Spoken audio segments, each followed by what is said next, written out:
Sosok melekar kasus Ronald Tanur, Zarof Richard alias ZR. Zarof Richard yang merupakan ex-pejabat MA ini ditangkap Kejaksaan Agung di Bali pada Kamis, 24 Oktober 2024. Zarof Richard pun ditetapkan sebagai tersangka kasus pemufakatan jahat tingkat kasasi terdakwa Ronald Tanur.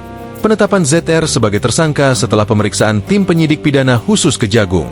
Zarof Richard disangka melakukan pemufakatan jahat dengan pengacara Ronald yakni Lisa Rahmat, LR. Untuk memuluskan pengajuan kasasi Ronald Tanur di Mahkamah Agung, seperti diketahui, di Pengadilan Negeri Surabaya, Ronald Tanur dibebaskan atas dakwaan menganiaya kekasihnya hingga tewas, Dini Sera Afrianti. Vonis bebas Ronald Tanur ini menimbulkan polemik, hingga akhirnya Jaksa Kejaksaan Negeri Surabaya mengajukan kasasi ke Mahkamah Agung.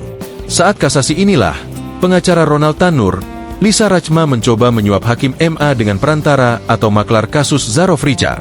Namun, belum juga uang suap itu diberikan, Lisa dan Zarof Richard ditangkap penyidik Pitsus Kejagung. Setelah dilakukan pemeriksaan Jumat 25 Oktober 2024, jaksa penyidik pada Jampitsus menetapkan dua tersangka karena ditemukan bukti permulaan yang cukup adanya tindak pidana korupsi, yaitu pertama ZR selaku mantan pejabat tinggi Mahkamah Agung. Ucap Direktur Penyidikan pada Jampitsus Kejagung RI, Abdul Kohar dalam jumpa pers di Gedung Kejagung RI, Jumat 25 Oktober 2024. Kohar menjelaskan pemufakatan jahat yang dilakukan Zarof dan Lisa adalah mencoba menyuap hakim pada tingkat kasasi yang mengadili perkara Ronald Tanur dengan memberikan uang 5 miliar rupiah. Dari persekongkolan itu, Lisa menjanjikan uang senilai 1 miliar rupiah kepada Zarof sebagai bentuk fee. LR meminta ZR agar mengupayakan Hakim Agung tetap menyatakan Ronald Tanur tidak bersalah dalam keputusan kasasinya, ungkap Kohar.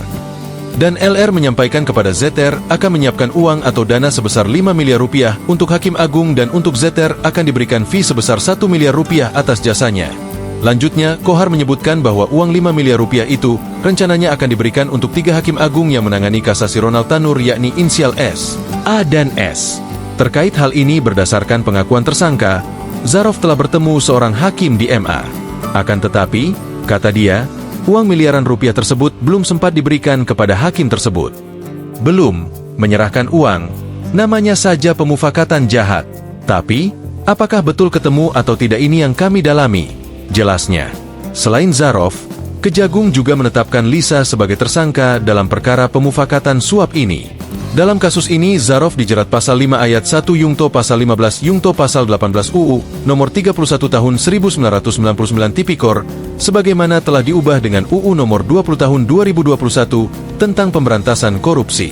Dan kedua pasal 12 B Jo pasal 18 UU 31 tahun 1999 tentang pemberantasan Tipikor sebagaimana diubah UU nomor 20 tahun 2001.